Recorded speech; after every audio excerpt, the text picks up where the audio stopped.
Hello everyone, welcome to today's video. Today I'll be analyzing the answer key, provisional answer key that has been uploaded by Tripura Public Service Commission (TPSC) just yesterday. And from now onwards, I will be using a mix of Hindi and English in my discussion in my videos, because in the last video there was a comment saying that some of them are not comfortable in Bengali. And considering the fact that Tripura has both tribal and Bengali population, so it would be fair if if I speak in a language which is understandable by everyone, and that would be, I think, a mixture of Hindi and English. So on that note, let's start our today's discussion. तो सबसे पहले ये वाला question set जो था मेरे पास, set number D, and मैंने इसी का एनालिसिस किया था, इसी को मैंने सॉल्व किया था और इसी का वीडियो मैंने अपलोड किया था। तो इसके हिसाब से, और टीपीएससी ने जो कल आंसर की अपलोड किया उसमें ये रहा सेट डी, तो उसमें और मैंने जो आंसर्स दिए थे उसमें 16 आंसर्स ऐसे थे जो मैच नहीं हो रहा है। ठीक है, तो there are 16 number of answers which is not matching with the provisional answer key that has been uploaded by TPSC yesterday. तो इसमें से मैंने फिर आज इसका पूरा सारे क्वेश्चंस का, जितने भी जिसका मैच नहीं कर रहा था, मिसमैच था, सारे क्वेश्चंस का मैंने आंसर को वापस एनालाइज किया और मुझे ये पता चला कि मैंने 5 क्वेश्चंस के आंसर गलत दिए थे। ठीक है, तो आउट ऑफ 16 5 क्वेश्चंस मेरे हिसाब से मैंने गलत दिए और 11 क्वेश्चंस ऐसे हैं जो टीपीएससी के आंसर की मुझे लग रहा है कि गलत है। तो वही देखेंगे आज। तो सबसे पहला क्वेश्चन जो कॉन्ट्रडिक्टरी या फिर जो मुझे लगा कि गलत है वो है 17th। तो 17 क्वेश्चन पे चलते हैं पहले। हाँ, ये रहा 17 क्वेश्चन। इसमें बताया है कि इंडिकेट द वर्ड और group of words nearest in meaning to the underlined expression. तो सिनोनिम बताने के लिए बोला है बेसिकली। तो he puts on an air of dignity, puts on, ये रहा वो वर्ड जिसका हमें सिनोनिम पता करना है या फिर नियरेस्ट इन मीनिंग जो है इन 4 ऑप्शंस में। तो ऑप्शन है extinguish, assumes, annoyed and overcome. तो यहाँ पे इन्होंने आंसर दिया एक्सटिंग्विश, जो कि एक्सटिंग्विश का मीनिंग है कि मतलब पुट आउट। ठीक है, तो ये कभी भी इस सेंटेंस में तो एप्लीकेबल नहीं है, पहली बात। दूसरी बात है ये अगर इसका मीनिंग पुट आउट भी है तो ये एंटोनिम हुआ, मतलब ऑपोजिट इन मीनिंग हुआ, सिनोनिम नहीं है। तो आई थिंक मेरे हिसाब से ये गलत बताया है एंड इसका आंसर बी होगा, 17 बी, एज्यूम्स होगा। तो ये पहला चीज़ जो गलत लगा मुझे। नेक्स्ट है 19, क्वेश्चन नंबर 19। इसमें बताया कि a minute before the curtain went up I ran through my lines once again. अच्छा, इसमें ये वाला क्वेश्चन में इन्होंने रैन थ्रू के जगह रिवाइज को यूज़ किया और मैंने बताया था हैड ए ग्लांस थ्रू। दोनों का ही मतलब ऑलमोस्ट सिमिलर सही है, लेकिन टीपीएससी के हिसाब से रैन थ्रू को इन्होंने रिवाइज से ही रिप्लेस किया। तो ये गलत नहीं है, मैं ये नहीं बोलूँगी कि ये आंसर सही होना चाहिए, मतलब हैड ए ग्लांस थ्रू सही होना चाहिए। दोनों ही मेरे हिसाब से ऑलमोस्ट सिमिलर है, रैन थ्रू के आसपास ही है एंड मुझे नहीं लगता कि टीपीएससी ये आंसर चेंज करने वाला है। तो ये मैंने गलत बताया था। आई थिंक ये 19 का ये बी होगा, जो टीपीएससी का आंसर है वही सही है। नेक्स्ट 24th, 25 और 26, ये मैंने गलत बताया। तीनों क्वेश्चन का आंसर मैंने गलत बताया। 24, 25 और 26, इसमें क्या बताया, a lapse of time occurred before we reach the scene. इसमें मैंने बताया था कि नो एरर, बट नहीं, इसमें एरर है, a lapse of time had occurred होगा, ग्रामेटिकल मिस्टेक है। देन 25 में many new homes have been built in this area, इसमें भी मैंने नो एरर बताया था, बट इसमें भी एरर है। इसमें एरर ये है कि मैनी न्यू होम्स, एक बार तो प्लूरल यूज़ कर लिया मैनी, उसके बाद होम्स, तो या तो मैनी होगा या फिर होम्स होगा, दोनों साथ में यूज़ नहीं हो सकते। तो many new home, I think यही सही है, मतलब एटलीस्ट टीपीएससी का जो डिडक्शन है वो तो यही है, क्योंकि वरना डी होने वाला था आंसर, बट 25 का आंसर इन्होंने ए बताया। तो आई थिंक यही एक्सप्लेनेशन होगा कि मैनी के साथ होम्स प्लूरल जो है वो यूज़ नहीं होगा, तो इसलिए इसको गलत बताया। देन 26 में बताया I will see you at library, no error, इसमें भी मैंने नो एरर बोला था, बट इसमें आई थिंक इन्होंने एट दी लाइब्रेरी इसी को सही माना, तो इसीलिए सी को, ऑप्शन सी को सही बोला। तो मैं मान के चल रही हूँ कि 24, 25, 26 का आंसर जो इन्होंने बताया है वो करेक्ट है, ठीक है। देन 48, क्वेश्चन नंबर 48, 48 पे चलते हैं। 48 का आंसर है the duration of state legislative assembly may be extended by parliament for a period of, ये मैंने बहुत गंदा वाला मैंने मिस्टेक किया था, ये 1 ईयर होगा, ये मैंने 6 मंथ्स बताया था, सॉरी फॉर दैट। जिन्होंने भी मेरे आंसर की देख के रिलाई किया था उनको really sorry. Then 77, next question है 77। 77 क्वेश्चन में बताया which of the following soils covers maximum portion of Tripura. अच्छा, इसमें इन्होंने बताया इंसेप्टिसोल्स, 77 का ए बताया इन्होंने करेक्ट आंसर।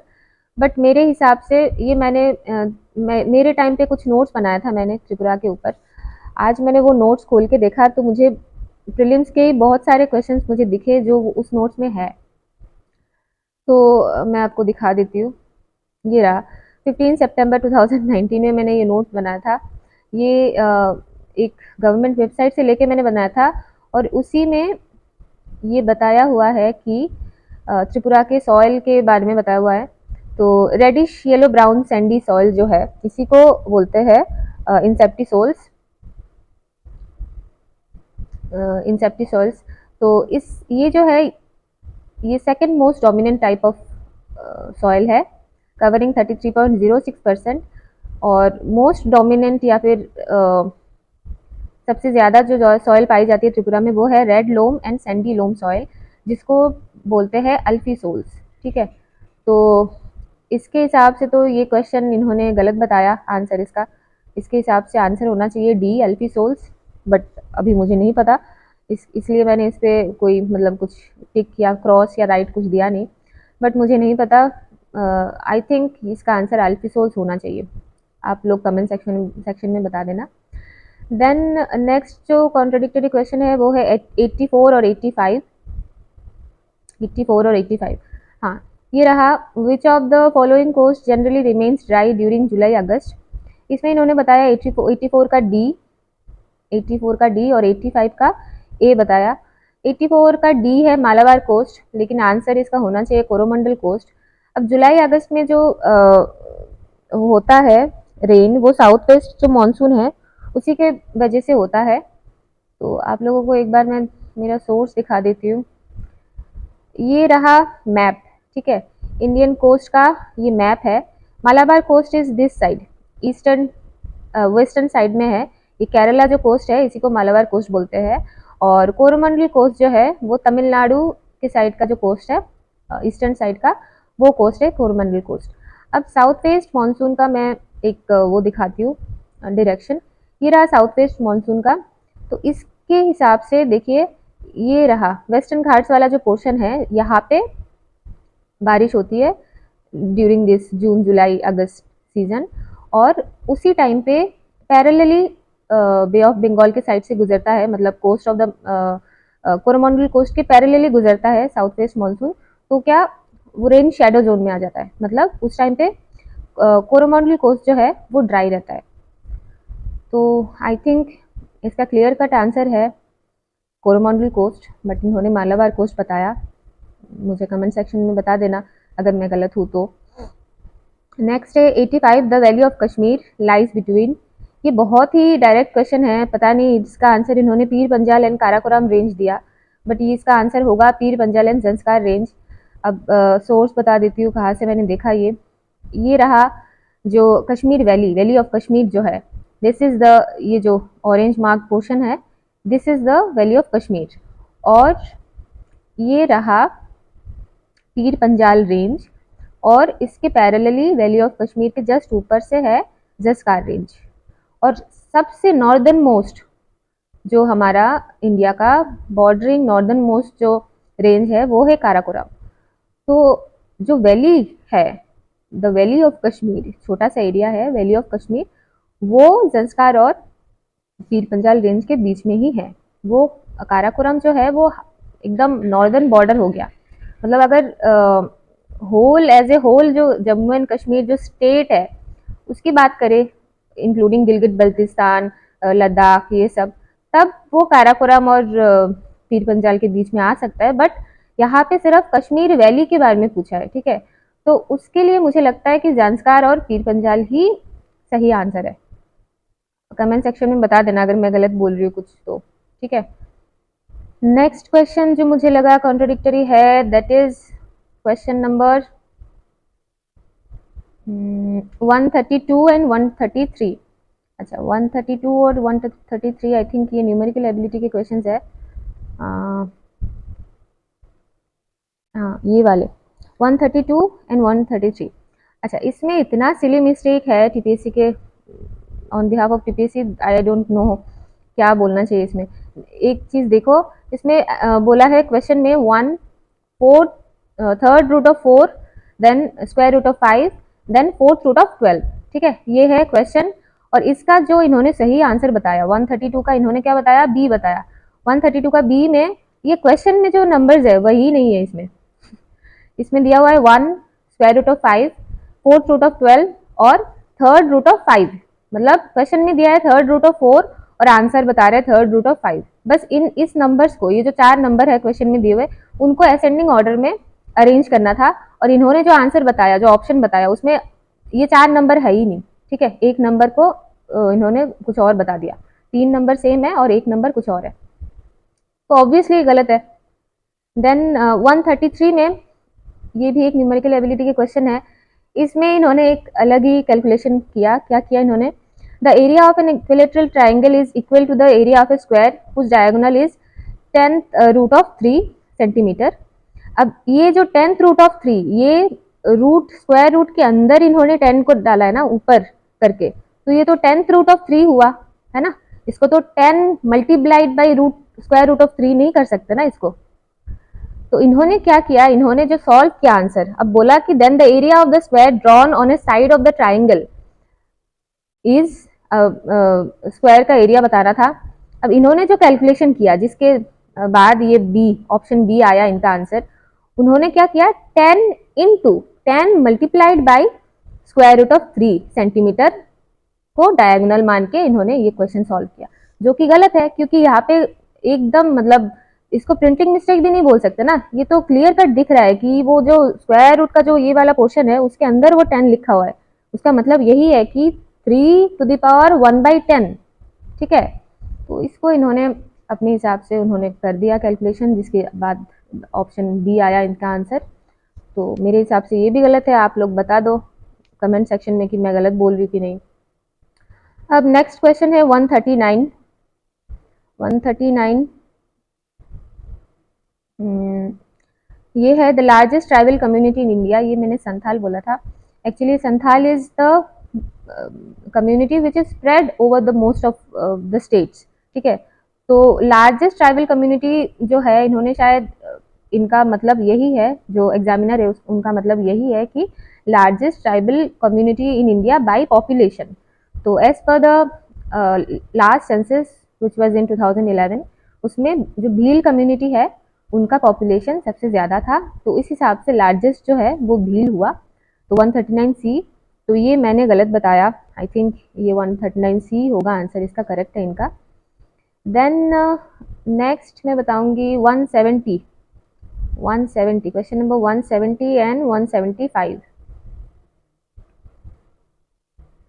अच्छा, 170 में क्या है, atmosphere consist of approximately 78% nitrogen and 21% oxygen by, ये हम बचपन से पढ़ते आ रहे हैं, पता नहीं इन्होंने इसका आंसर वेट बताया, बाई वॉल्यूम होगा, ऑब्वियसली बाई वॉल्यूम होगा।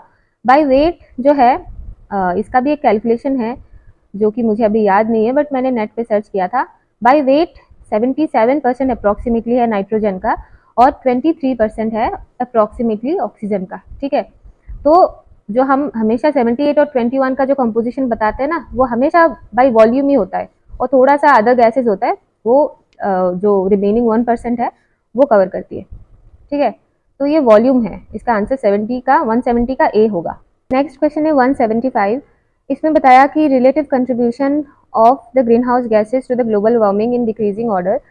तो हम बचपन से पढ़ते आए कि carbon dioxide, methane, CFCs and nitrous oxide, ये 4 होते हैं mainly green house gas contribute करने वाले। तो इसमें मैंने गलत बताया था आंसर, इसमें मैंने CFC 12 जो है, ये 12 वर्ड जो है ये बहुत मायने रखता है यहाँ पे, क्योंकि सिंपल अगर CFCs होता तो उसमें CFC 11 12 दोनों हैं, तो उसमें CFC का contribution slightly is more than nitrous oxide, ठीक है।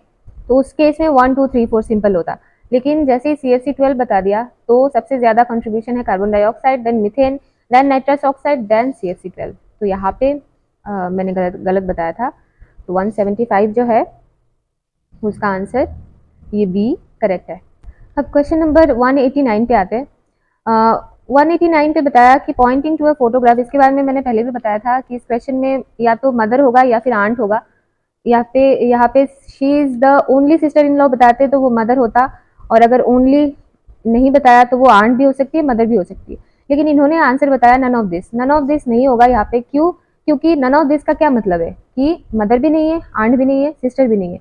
बट इस क्वेश्चन के हिसाब से तो प्रोबेबिलिटी ये बनती है कि मदर भी हो सकती है, आंट भी हो सकती है, मतलब मल्टीपल ऑप्शंस करेक्ट हो सकता है। तो जहाँ पे मल्टीपल ऑप्शंस करेक्ट है वहाँ पे ये नहीं हो सकता है कि नन ऑफ दिस, है ना। तो ये क्वेश्चन ही आई थिंक मेरे हिसाब से गलत है। तो ये रहा, ओवरऑल मेरे हिसाब से इतने ही है क्वेश्चंस